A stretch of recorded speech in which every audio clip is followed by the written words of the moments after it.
your nation, your province, your southern Alberta. From the heart of Lethbridge, it's Bridge City News Weekend Edition. I'm Naveen Day. Thanks for joining us for a look at what made headlines this past week. At a ceremony on Thursday, 10 Lethbridge residents who have made a huge impact in the community were awarded the King Charles III Coronation Medal. The ceremony recognized these exceptional people for their service, leadership, and dedication to the betterment of society.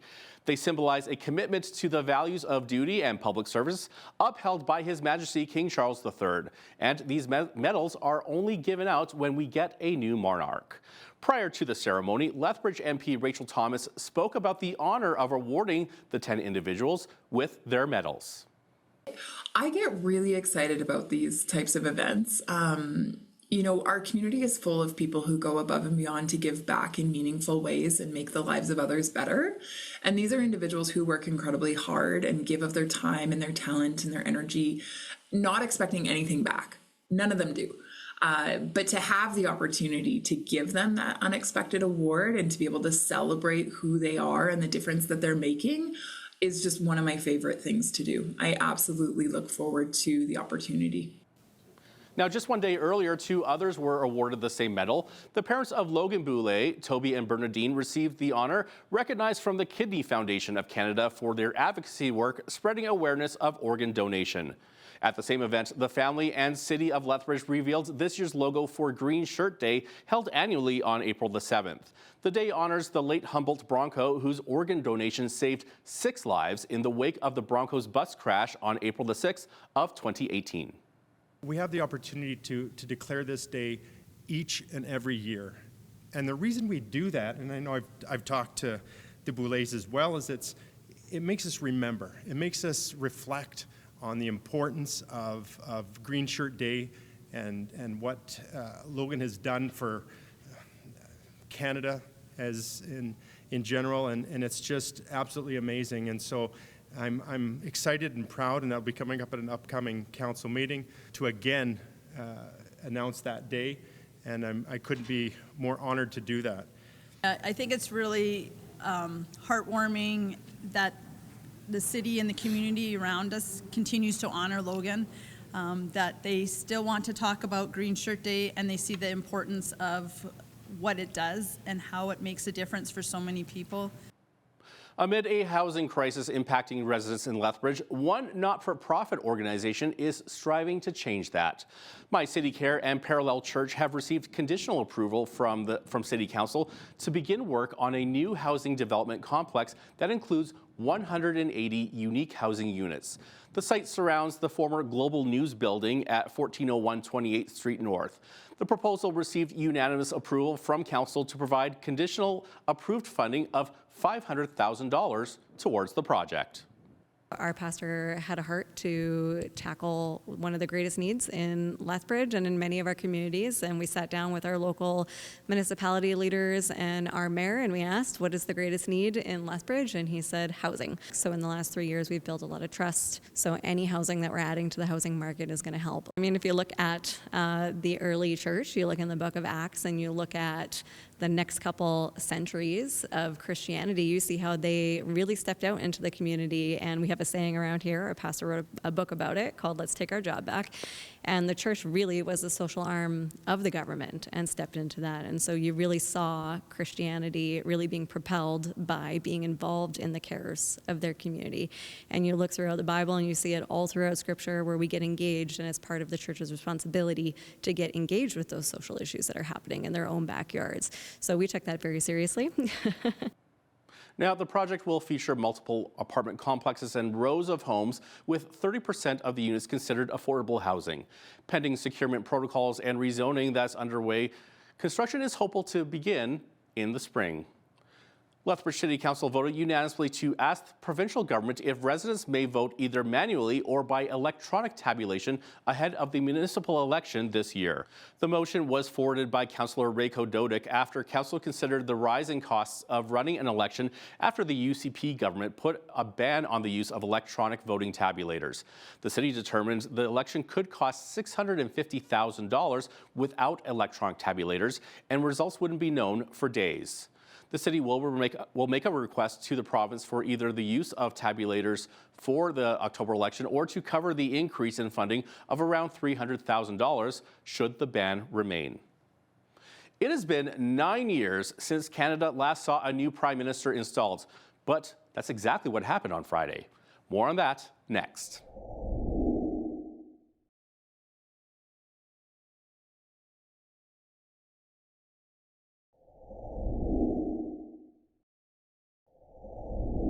Mark Carney was sworn in as Canada's 24th Prime Minister Friday. Last weekend, he won a landslide victory to take the helm of the Liberals from Justin Trudeau. Carney won with 85.9% of the votes. Former Finance Minister Chrystia Freeland came in a distant second, Karina Gold in third, and Frank Baylis came in last. I, Mark Carney, do swear that I will be faithful and bear true allegiance to His Majesty, King Charles III, King of Canada, his heirs and successors. I, Mark Carney, do solemnly and sincerely swear that I shall be a true and faithful servant to His Majesty King Charles III as a member of His Majesty's Privy Council for Canada. I will, in all things, to be treated, debated, and resolved in Privy Council, faithfully, honestly, and truly declare my mind and my opinion. But a day earlier, Justin Trudeau marked his last full day in office as Prime Minister.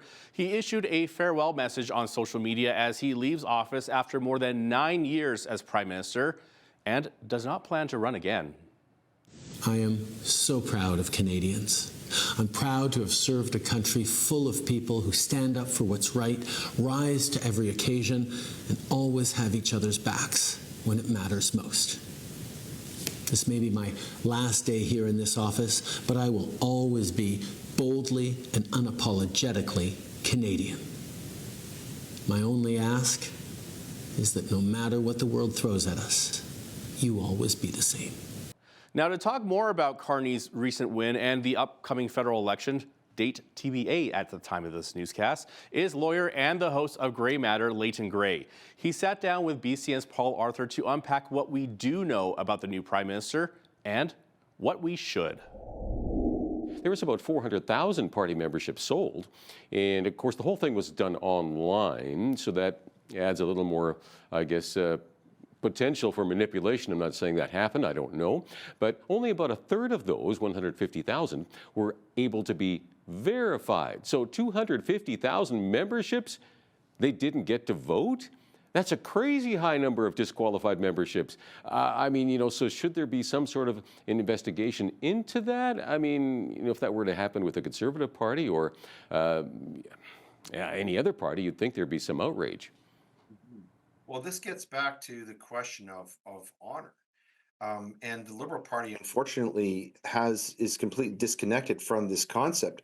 And the reason why this is important, getting back to my earlier point, is that the whole structure of Canadian federalism and peace, order, and good governance is based upon the honorable, ethical conduct of our members of parliament. It used to be, the reason why that title, honorable, exists is because under British parliamentary rules, under convention, if any member of parliament was involved in any type of scandal or if their integrity were questioned, they would be forced to temporarily step away until that was fully investigated, just as you described, and it was shown that there was no wrongdoing. That's why that title, honorable, is there.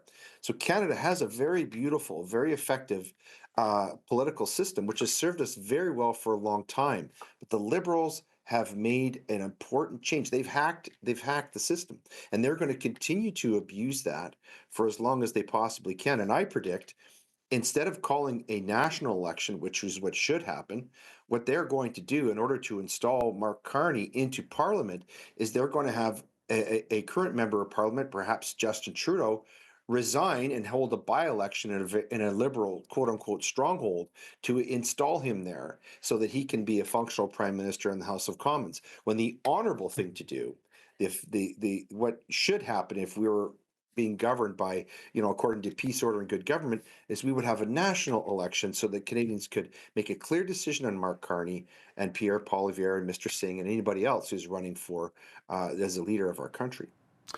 Well, hopefully an election gets called soon. I mean, odds are that it probably will be, although he could wait. I mean, I do understand that the Liberal Party is quite a bit behind as far as fundraising goes, so who knows?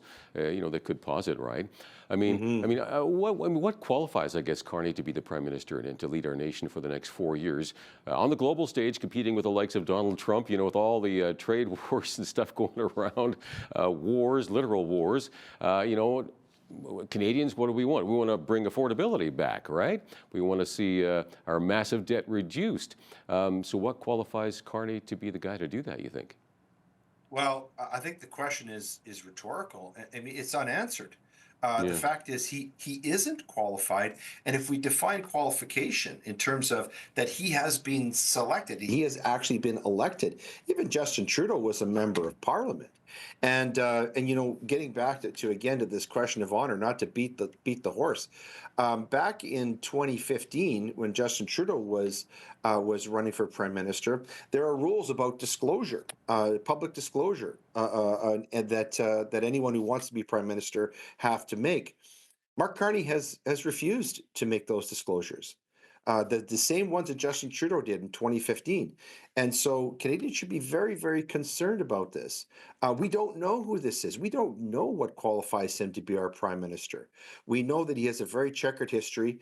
Anybody who does not want a globalist World Economic Forum banker who cherishes net zero and supports basically socialist economic systems would not want Mark Carney as our prime minister. And there are many Canadians who don't want that kind of governance because we've had about 10 years of it force-fed to us by the Trudeau regime.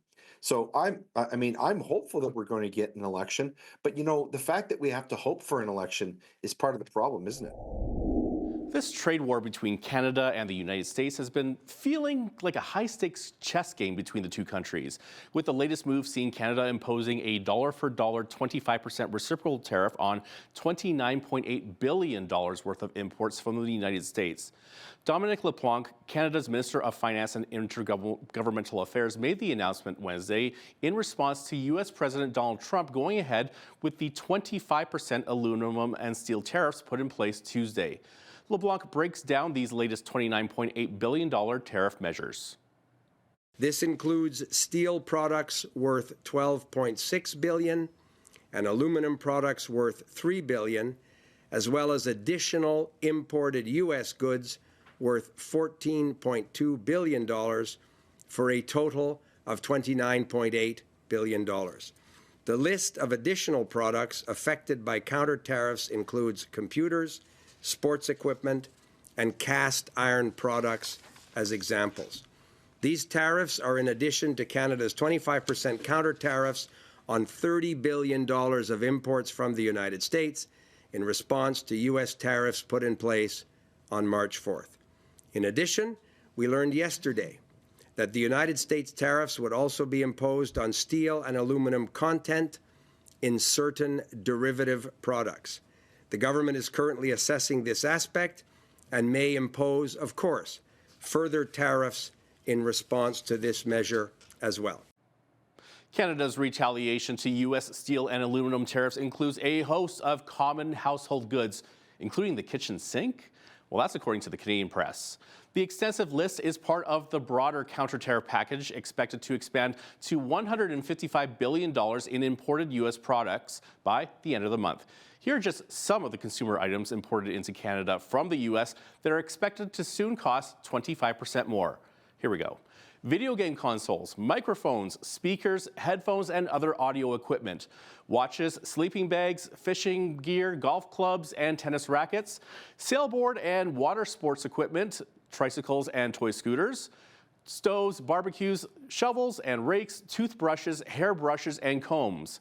The full list of items can be found on the Canadian government's website. And as announced Wednesday, the federal government also intends to pose tariffs on an additional list of imported U.S. products worth $125 billion. This second list will be made available in the coming days. Now, to hear his thoughts on the Canada-U.S. trade war is People's Party of Canada leader Maxime Bernier. In an interview late last week with Jeanette Rocher, Bernier says counter-tariffs are a, quote, stupid idea. Actually, the tariffs that Trump did impose, it didn't impose on us, on Canadian consumers. It did impose that on American businesses and American consumers. What Trump is doing is imposing 25% tariffs on goods coming from Canada, goods that Americans import import from Canada. So you know, when Trudeau is imposing another 25% tariffs, what he's doing is taxing us. And I said we must not do that, because all the goods coming from the U.S. here in Canada will be the prices will go up, inflation will go up.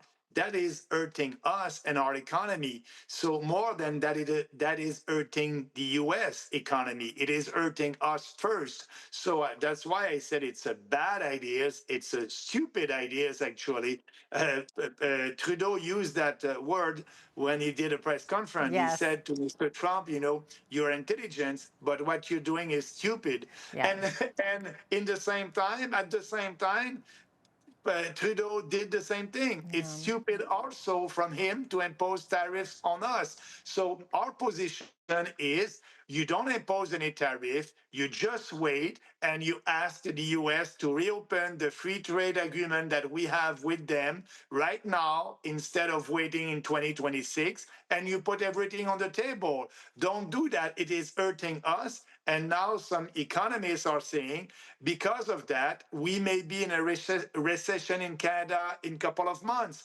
So, and Poilievre, the official opposition, is okay with that. He said, yeah, it's okay to do that.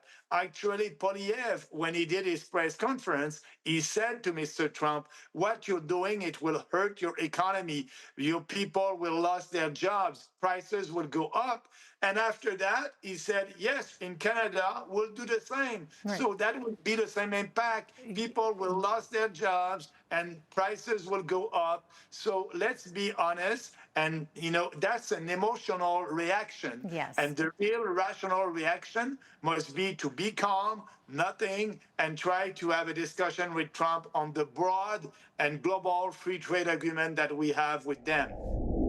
The Ontario Court of Appeal has dismissed an appeal of Chris Barber, Tamara Leach, and hundreds of protesters and donors in a $290 million class action lawsuit against the Freedom Convoy. The defendants asked the court to overturn the dismissal of an anti-SLAPP motion, which stands for Strategic Law Against Public Participation. The class action suit will continue to proceed. In 2022, thousands of Canadians from all parts of Canada drove to Ottawa to protest federal COVID vaccine mandates and lockdowns. In June of 2023, lawyers from the Justice Centre for Constitutional Freedoms launched the anti-SLAPP motion, but in February of 2024, Justice Callum McLeod dismissed the motion at the Superior Court of Ontario. Last week, BCN reported that a notable protester at the Coutts border blockade was sentenced at the Lethbridge courthouse. Alex Van Herk, who was convicted of mischief for his role in Coutts, was given a 90-day conditional sentence to be served in the community. Van Herk will be required to perform 100 hours of community service and be on 12 months of probation. He will be required to look into serving the towns of Milk River and Coutts to fulfill his community service hours and will not be permitted to interact with fellow co-accused Marco Van Hugenbos or George Jansen during the 90-day period. Justice Keith Yamauchi says Van Herk is, quote, well on the way to rehabilitation as he's recognized the wrong he's committed. Van Herk issued a statement of apology to the court and community on his role at the blockade, but also says he does not regret standing up for what he believes is right. It's sad that people have to use these kind of means to be heard for the government overreach that was happening, and it's sad that people had to go to Ottawa and to Coutts to be heard, right? So I regret, I think not regret, but I know in the future people better get involved in their political life, and because we need to make change in our political leaders, and the only way we're going to get change is if people stand up against them. Alberta Premier Danielle Smith was in Houston, Texas for Sarah Week, a major international energy conference. While there, Smith discussed potential overseas sales of Alberta-owned heavy oil with a global oil and petrochemical firm. The potential deal with a multinational company, which was not named by Alberta, would be a transaction that would see the overseas transport and sale of about 2 million barrels per month of its oil via the Alberta Petroleum Marketing Commission. On Tuesday, the province signed a partnership agreement with JOGMEC, the state-owned enterprise under Japan's Ministry of Economy, Trade and Industry, to boost collaboration in developing Alberta's energy and natural resources. And while in Houston at the Energy Conference, Premier Smith spoke at the summit that included Doug Bargum, the Interior Secretary in the Trump administration, as well as U.S. Energy Secretary Chris Wright. Earlier this week, Jeanette Roche sat down with federal political columnist Brian Lilley, who says people were criticizing Premier Smith for even being in Houston. Some people are saying, oh, why are you down there? Why are you talking to our enemies? If you're not talking to the people who are in the administration or close to the administration or the CEOs that can influence the administration to try and get tariffs lifted, well, what are you doing? I mean, you just want them to sit at home and do nothing? Look, I support both the moves that Ontario Premier Doug Ford has taken and the moves that Alberta Premier Danielle Smith and Scott Moe's down there, by the way, Saskatchewan's Premier, they're all trying in their own ways to find a way to get us out of this situation. Absolutely, they should be down there doing this. Just like they've both gone to Washington a couple of times. I believe the Premier should be in Washington more often. Again, complete lack of federal leadership at the moment, and we may not have federal leadership for months to come. The Premiers need to step up. Danielle Smith is doing that. Anyone that's criticizing her is a reactionary person who just wants to go to war with the United States. You can catch that full interview with Brian Lilley on our YouTube channel, where Brian dissects Mark Carney's Liberal leadership win and offers his predictions about when the country might see its next election. According to Brian, it could be called as early as this Sunday for next month. Earlier this week, Alberta Health Minister Adriana LaGrange defended her government's decision to potentially send unused Turkish-manufactured Tylenol to Ukraine. When speaking to reporters, she called the imported medication, quote, good quality drugs, despite previous concerns raised by healthcare staff. The manufacturer of these drugs, AB, actually supplies acetaminophen for most of Europe, Northern Africa, and the Middle East as well. So these are good quality drugs. They would not have been allowed to come into Alberta by Health Canada were they not good quality drugs. So first, to correct that misinformation. Second, since I came into office, I have had concerns about these good quality drugs sitting on a shelf and not wanting to see them expire. If we can't use them in Alberta, then we should be sending them to other countries, particularly war-torn countries that have a lack of medication for their people, and that's what we've been exploring. Premier Danielle Smith told reporters at a press conference last week that the province was approached by a third party with the idea to send the medication to Ukraine. Smith said the government is now looking for Health Canada approval and a deal is in the works. Now that the switch has been made from standard time to daylight saving time, how are you feeling? Some say the time change can have a negative impact on our bodies and our minds. Rob McDonald is one of those people. He is a professor of psychology and neuroscience at the University of Lethbridge. He explained to BCN's Jeanette Roche the impacts that time can have on our bodies, particularly our circadian rhythms. One of the issues is just the shifting. So what is the impact of the shifting? And there are short-term acute changes that happen. It's going to affect your mood. It's going to affect your sleep. But it also can have effects like increases in industrial accidents, car accidents, higher incidences of heart attacks and strokes and things like that. But these are very acute effects that happen within a week or two of when the shift happens. Okay, that sounds pretty serious, getting away from just the sleeping issues and the mood changes. I would imagine the accidents and whatnot are caused because of the sleeping issues, right? Yes, exactly. Okay. Yeah, they're related. Yeah. So, I mean, are we talking about losing a day or two of sleep or having a bad day now and then? Or are we talking long-term depression, insomnia? No, I would argue that these shifting effects are really acute. They're not going to last that long. Can you tell us about how our minds and our bodies work together? How much does this affect our circadian rhythm? Yeah, so you have deep inside your brain a tiny little clock, and it's called the master clock. And it's connected directly to your eyes. And so when you wake up in the morning, you get that beautiful broad spectrum sunlight. It sets your clock for the day. And that little clock, it's only like 20,000 neurons in a brain of 86 billion neurons. So tiny, tiny little system.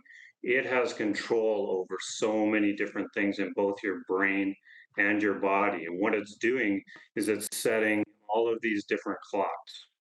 So for example, in your stomach, it's setting that clock every day. Different parts of your brain that do different things, it's setting those clocks as well.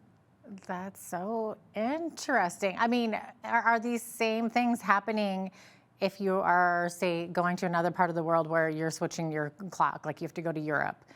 Is it the same type of effect on your body?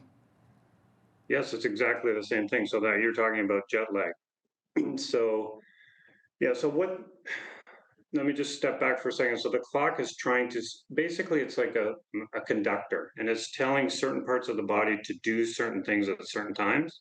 So be very active, and then other times of day, it's bringing them down to very low levels. So it's like taking resources and allocating them when you need them. So when you need to eat, it's telling the stomach and the GI tract to be ready and have all of those mechanisms ready. And when you're sleeping and fasting, those systems go down. So it's this beautiful coordination of all of these biological functions. When you do things like shift work or you fly across to Europe, you are massively disrupting that system. And so when you fly to Europe, for example, it can take you up to a week or two before that clock gets set again. Shift work, which we study, is even worse. It is linked to cancer, Alzheimer's disease, heart disease, diabetes. It's crazy how bad that kind of lifestyle is on your brain and body. You don't have to wait until Valentine's Day, birthdays, or anniversaries to celebrate the one you love. After the break, Jeanette Roche took the chance to chat with Tim Syme, seniors pastor at the Evangelical Free Church in Lethbridge. He gave valuable advice on ways to keep the romance alive in marriage. That's next. And if you're watching us online, that full interview is available on our YouTube channel.